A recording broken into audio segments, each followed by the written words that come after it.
Oke, Karten Squad, kembali lagi bersama saya Eka Wira, The King of Sparko. Pada video kali ini saya akan melanjutkan menjawab pertanyaan-pertanyaan yang diberikan di Instastory saya. Ya, tentu saja Anda tidak sabar menyaksikan video-video ini. Tetaplah semangat, Karten Tactical. Oke, Karten Squad, saya akan menjawab pertanyaan pertama. Ya, pertanyaan pertama ini isinya adalah, apakah bisa kita setiap hari melakukan full body workout ataupun olahraga dengan melibatkan seluruh organ tubuh Anda setiap hari, ya, dimana waktu restnya hanya 1 hari dalam seminggu? Jawaban saya adalah bisa, namun ya ada catatannya. Itu yang pertama, ya, apakah kondisi tubuh Anda itu sehat ataupun kurang fit ataupun memang baru Anda mengenal tentang olahraga, ya. Di sini sangat penting Anda perhatikan. Itu yang pertama, ya. Yang kedua, bagaimana level ataupun tingkatan kebugaran tubuh Anda. Apakah Anda memang baru ingin berolahraga ataupun memang ya baru 3 bulan berolahraga ataupun memang Anda seorang atlet. Nah, di sini menentukan apakah Anda pemula ataupun memang seorang atlet ataupun memang sudah rutin melaksanakan olahraga. Itu harus diperhatikan, ya. Kemudian yang saya bahas adalah, jika Anda seorang pemula ataupun baru mengenal olahraga, melakukan olahraga full body workout, ya, itu saya sarankan tidak dilakukan. Karena kenapa? Dengan hanya bermodalkan 1 hari untuk beristirahat, itu sangat tidak baik sekali. Dari hari pertama sampai dengan hari ke-6 Anda terus berolahraga tanpa istirahat yang baik, tentu saja ini akan berpengaruh negatif terhadap imun tubuh Anda, ya. Bahkan Anda bisa mengalami sakit ataupun jatuh sakit. Sehingga di sini butuh waktu yang cukup untuk melaksanakan recovery ataupun beristirahat. Namun jika Anda adalah seorang atlet ataupun sudah sering berolahraga, ini sangat baik. Namun perlu diperhatikan, Anda juga harus mengelompokkan beberapa latihan-latihan yang perlu Anda perhatikan. Contohnya, mungkin hari Senin Anda melatih upper body, kemudian hari Selasa Anda melatih lower body, kemudian hari Rabu Anda melatih cardio Anda, ya.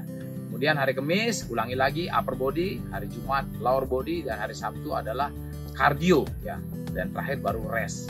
Tapi jangan lupa, program yang Anda lakukan tidak akan terlaksana dengan baik jika asumsi ataupun jika konsumsi gizi yang Anda masukkan dalam tubuh Anda itu tidak sebanding dengan apa yang Anda sudah keluarkan. Makanya penting gizi yang Anda makan setiap harinya, dan juga bagaimana kualitas istirahat Anda di malam hari. Itu sangat menentukan bagaimana Anda untuk berolahraga ke depannya. Demikian. Oke, Karten Squad, saya akan menjawab pertanyaan yang kedua, yaitu bagaimana sih cara meningkatkan kekuatan otot kaki Anda ataupun ya khususnya otot di bagian lower body Anda. Itu sebenarnya sudah pernah saya posting di konten YouTube sebelumnya, namun mungkin Anda kelewat, ya. Saya akan jelaskan secara singkat saja. Oke, beberapa gerakan yang dapat meningkatkan kekuatan otot kaki Anda. Yang pertama adalah paling simple, gerakan paling gampang adalah jumping jack, ya. Ini jumping jack ini adalah gerakan yang bisa meningkatkan kemampuan kekuatan otot, khususnya otot betis.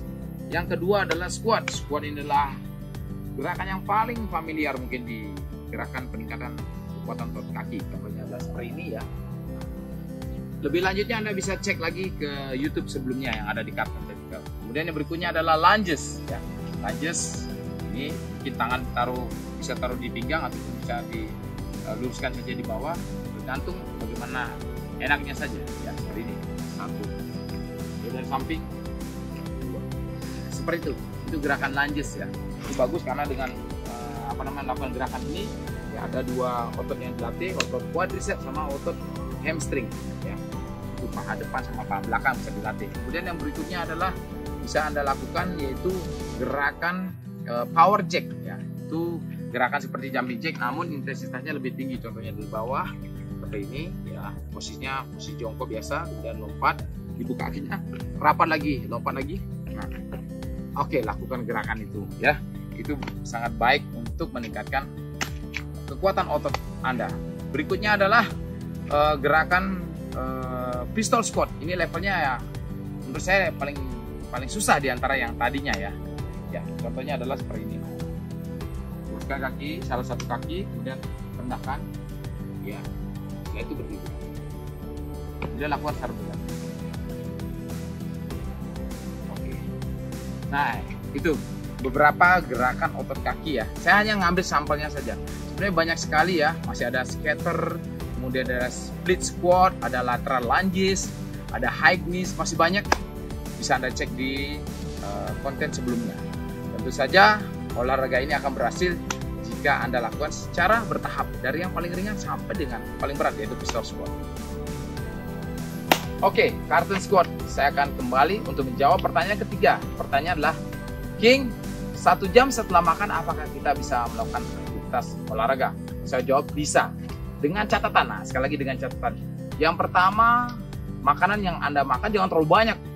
Kalau Anda makannya full, mungkin makan nasi padang, nasi goreng, ataupun makanan-makanan yang berat ya, daging-dagingan segala macam full jadi perut Anda, baru langsung Anda 1 jam kemudian melakukan olahraga, saya kira pasti tidak akan maksimal. Tentu saja akan membuat kontraksi perut Anda akan tidak baik ya, mungkin bisa muntah ataupun sakit di kanan kiri perut Anda, itu bisa terjadi ya.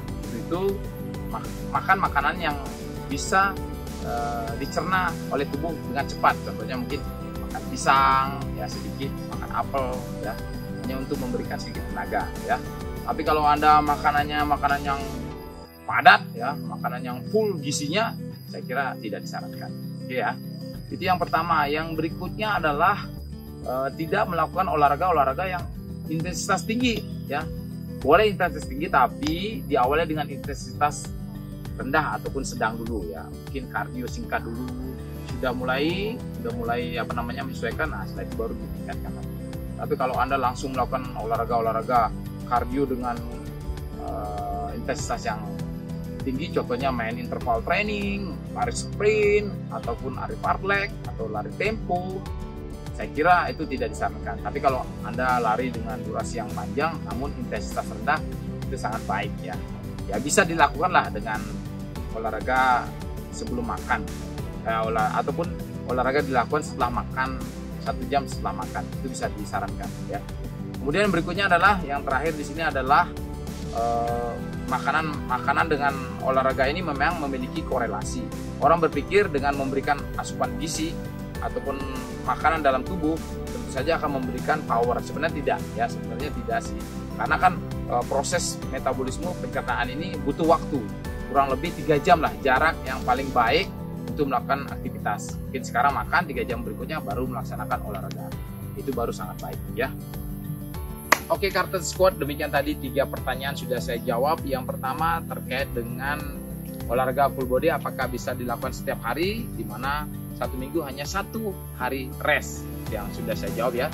Yang kedua, bagaimana gerakan-gerakan ataupun latihan untuk meningkatkan kekuatan otot kaki Anda.